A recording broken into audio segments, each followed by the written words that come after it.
your first game back. How did it feel, and how's your body feeling getting adjusted to it? Yeah, body feels good. Like no issues, no complaints. It's nice to, really nice to be healthy. Obviously, you go through a season like this, and you can take for granted pretty easily your health and feeling good. And so I'm just happy to be back.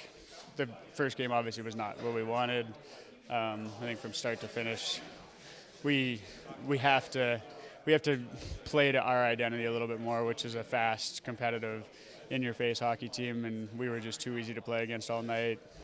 That's a good hockey team, but I don't think they were even at their best, and that's the nice thing is that we can jump back at it tomorrow, but the unfortunate thing is that we can't take that game back.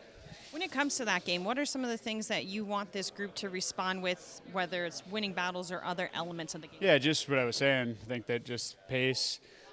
We pride ourselves on pace, and pace is defensively too. Like checking away from the puck, not allowing guys to have time and space, and as a group, if one guy's pressuring, the other guys have to be in tune with them and be able to pressure at different points. And so we just were lacking that. And then 50-50 battles along the walls offensively against a team like that who plays man-on-man in the D zone. If you can create separation on your own, that can extend shifts. And too often we were getting pinned against the boards and plays were dying. And then defensively around the net, they were winning battles. Off the rush, they were able to kind of extend some of those shifts. And so a lot of those things we can clean up. When it comes to having almost a mini training camp and all those practices, how do you feel like that helped you be able to get into game shape and get ready to jump right back in? Well, we talked about it, how having a period like that is an opportunity to, during the course of a season, there's lots of games, and you get in the routine, and you're going to have some good games, bad games. Then there's points in the season, like going into Christmas break, going into that break, where some teams are going to play really well and some teams aren't, and it's an opportunity to kind of separate yourselves a little bit, and we didn't do that tonight. It's one game. We have a chance to respond tomorrow, but it's unfortunate that we let that one slip. Sometimes after an all-star break or a break at this point in the season, people say that the level of intensity and play just raises throughout the entire NHL. What have you seen, and what do you expect out of everyone bringing it in this last stretch? Yeah, I mean, the standings are tight. There's a lot of teams who are still in the mix who are going to be playing hard down the stretch.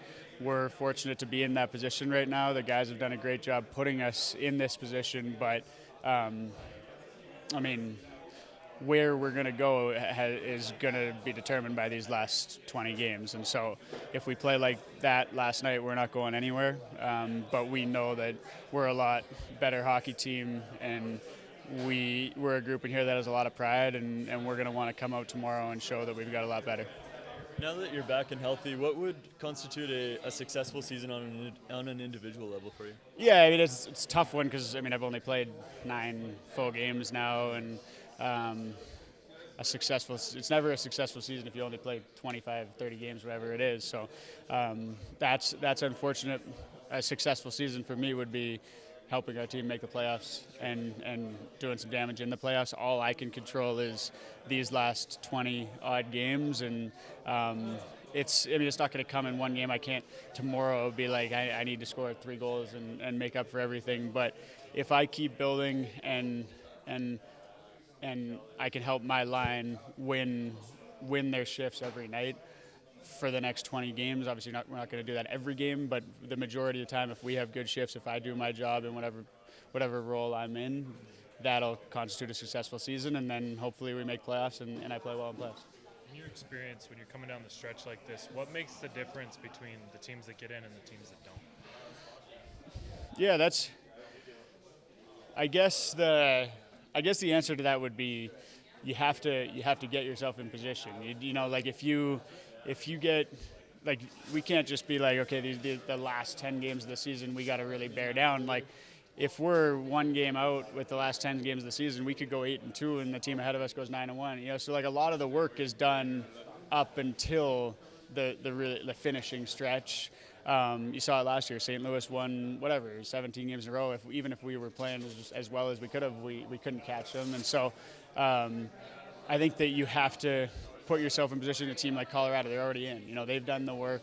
But in terms of finding, if it comes down to 1 or 2 wins or whatever it is, ultimately it's just the group that wants it more coming down the stretch, and we feel like we're as hungry as any group, and it's easy to say that, but we got to go out there and prove it on a night-to-day basis.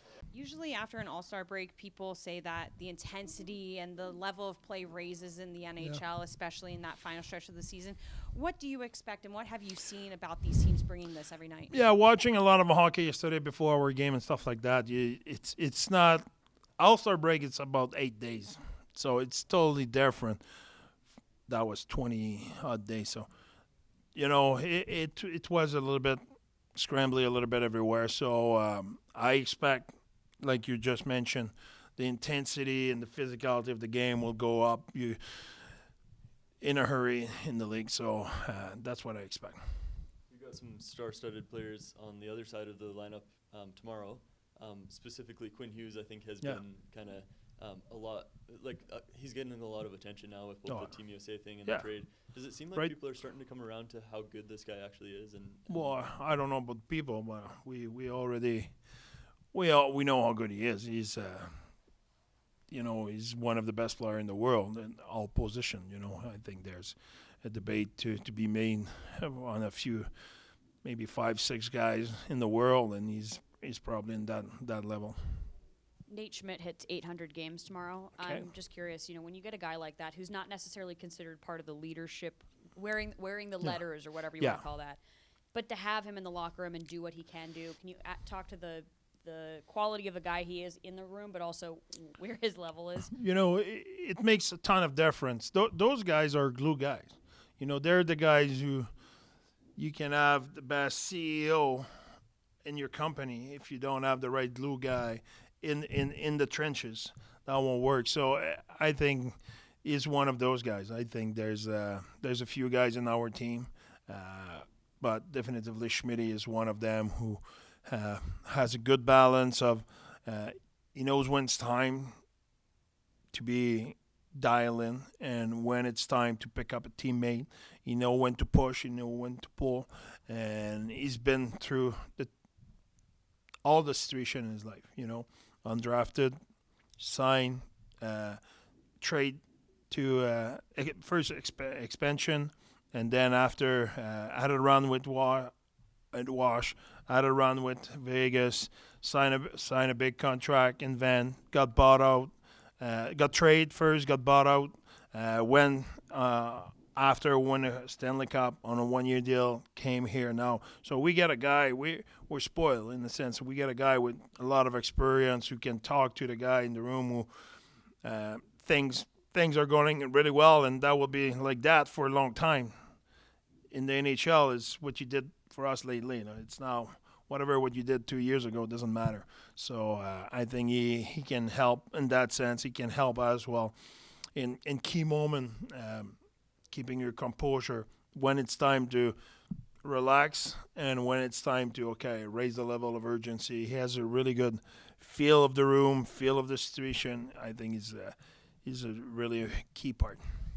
Andre, kind of to go off Sarah's question there, besides Nate Schmidt, when this team was formed, a lot of veterans were added to the lineup, and now though, and that continues this year, but now it's the second time through, and I'm looking down over the last 24 games of how much, sooner or later, they're going to have their impact, hopefully positively, and how important do you see them down the stretch in terms of the whole group and bringing them along and trying to get them to where they need to be? You talk about the leaders? Yeah, no? Just the veteran players. The veteran players.